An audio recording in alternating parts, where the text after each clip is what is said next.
नमस्कार सगळ्यांना. आजचा दिवस खूप खास आहे कारण आज मार्गशीर्ष महिन्याचा शेवटचा गुरुवार आहे. मार्गशीर्ष महिना आपल्या संस्कृतीत खूप पवित्र मानला जातो आणि या महिन्यात देवीची पूजा केल्याने घरात सुख, शांती आणि सकारात्मक ऊर्जा राहते असं मानलं जाते. आज मी तुमच्यासोबत सकाळपासून संध्याकाळपर्यंतची संपूर्ण पूजा, नैवेद्य आणि हळदी कुंकूचा ब्लॉग शेअर करणार आहे.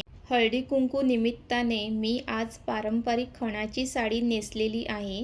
या साडीत मी कशी दिसते ते नक्की कमेंट्स करून सांगा आणि तुमच्याकडे खणाची साडी कोणत्या रंगाची आहे तेही कमेंट्समध्ये नक्की सांगा. चला तर मग सुरुवात करूया आजच्या या सुंदर आणि भक्तिमय दिवसाला. पूजेसाठी लागणारी सगळी भांडी काढून घेतलेली आहे. आता ती सगळी भांडी मी स्वच्छ घासून घेणार आहे. आपल्या घरात मार्गशीर्ष गुरुवारी पूजेची भांडी खास पितांबरीने स्वच्छ केली जातात. यामागचं कारण फक्त स्वच्छता नाही तर शुद्धता आणि सकारात्मक ऊर्जा आहे. पितांबरीने भांडी घासल्यामुळे ती चमकतातच, पण पूजा करताना देवीसमोर शुद्ध आणि पवित्र भांडी वापरण्याची परंपरा आपल्या घरात आहे. जुनी लोक असं म्हणायची की पितांबरीने भांडी स्वच्छ केल्यामुळे भांड्यावरची नकारात्मकता दूर होते आणि घरात सकारात्मक वातावरण तयार होतं. म्हणूनच सणवार, गुरुवार आणि खास पूजेच्या दिवशी पूजेची भांडी पितांबरीने घासली जातात.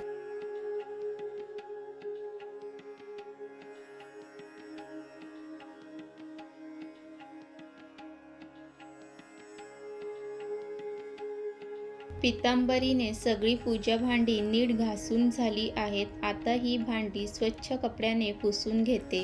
कपड्याने भांडी पुसून घेतल्यामुळे त्यावर पाण्याचे डाग पडत नाही आणि भांडी अजून जास्त चमकदार दिसतात. मार्गशीर्ष गुरुवार निमित्त देवीसाठी फुलं, तुळस, दुर्वा, विड्याची पानं, फळं आणि ही सुंदर वेणी भक्तिभावाने अर्पण करण्यासाठी घेतली आहे.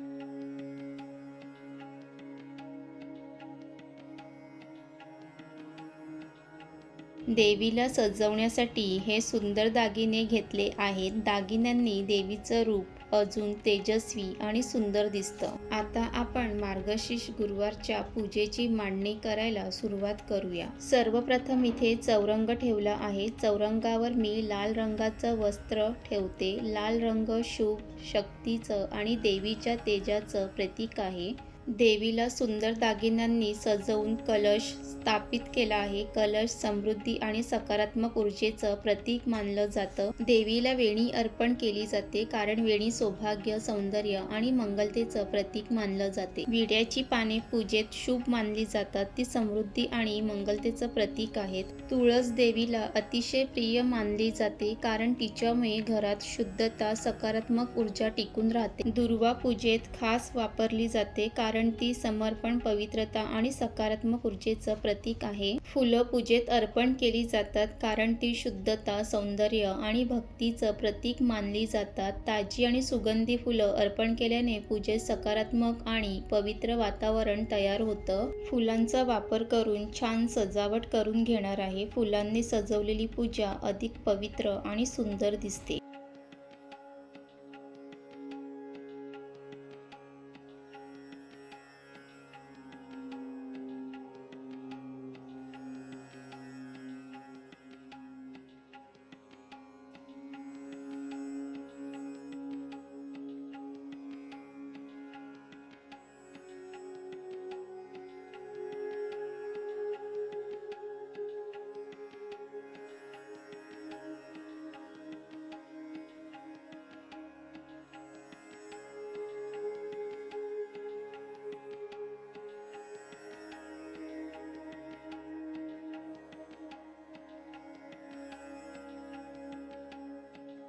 त्यानंतर दिवा लावून पूजेची सुरुवात करणार आहे. दिवा लावणं म्हणजे अंधारातून प्रकाशाकडे जाण्याचं प्रतीक मानलं जातं. दिव्याच्या प्रकाशामुळे नकारात्मकता दूर होते आणि घरात सकारात्मक ऊर्जा पसरते. म्हणूनच कोणतीही पूजा दिवा लावूनच सुरू केली जाते. त्यानंतर देवीला हळद, कुंकू आणि फुलं अर्पण करणार आहे. हळद आणि कुंकू हे सौभाग्य आणि मंगलतेचं प्रतीक मानलं जातं. फूल अर्पण करून आपली भक्ती आणि श्रद्धा देवीसमोर व्यक्त केली जाते.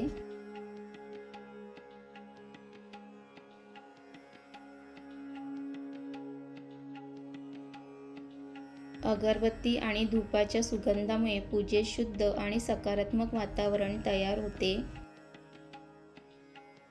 आरतीच्या दिव्याच्या प्रकाशातून देवीसमोर आपली भक्ती, श्रद्धा आणि कृतज्ञता अर्पण केली जाते. हात जोडून देवीसमोर नमस्कार करून घरात सुख, शांती आणि सर्व इच्छा पूर्ण होवो, समाधान नांदो अशी मनापासून प्रार्थना करते.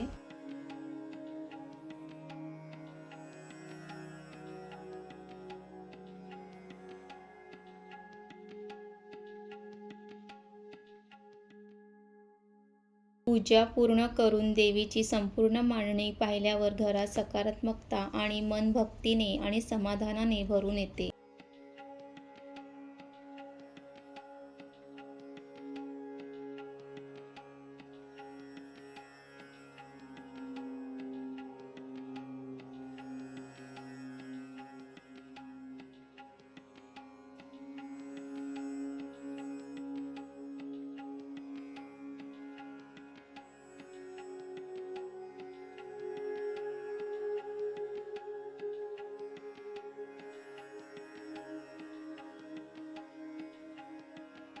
देवीची पोथी वाचून घेणार. पोथी वाचल्यामुळे मन शांत होतं, विचार पवित्र होतात आणि देवीच्या कृपेची अनुभूती मिळते. असं म्हणतात की मार्गशीर्ष महिन्यात पोथी वाचन केल्याने घरात सुख, शांती आणि सकारात्मक ऊर्जा टिकून राहते.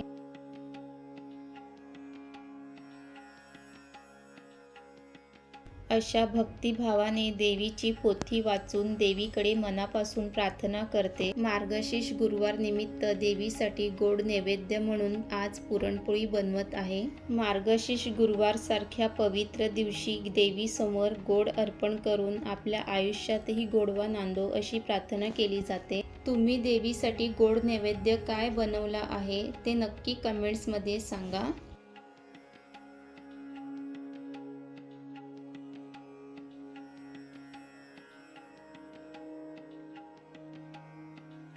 पूजा आणि नैवेद्य झाल्यानंतर देवीच्या कृपेने घरातलं जेवण बनवायला घेतलं आहे. आजच्या जेवणात मटर पनीर बनवलं आहे, जे साधं, चविष्ट आणि सगळ्यांना आवडणारं आहे. सोबत मुगाची भाजी आहे, जी हलकी, पौष्टिक आणि सात्विक मानली जाते. डाळ बनवलेली आहे, जी रोजच्या जेवणात समाधान देणारी असते. आणि ज्वारीचे गरमागरम फुलके, जे आरोग्यदायी आणि पोटभर जेवणासाठी चांगले आहे.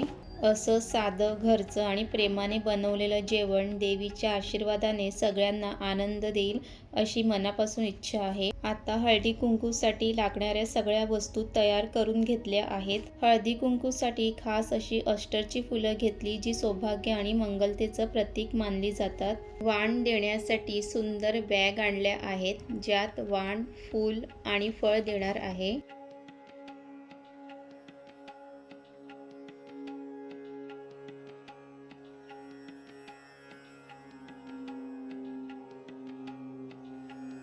हळदी कुंकू निमित्ताने बायका घरी येऊन देवीसमोर नमस्कार करून दर्शन घेत आहेत.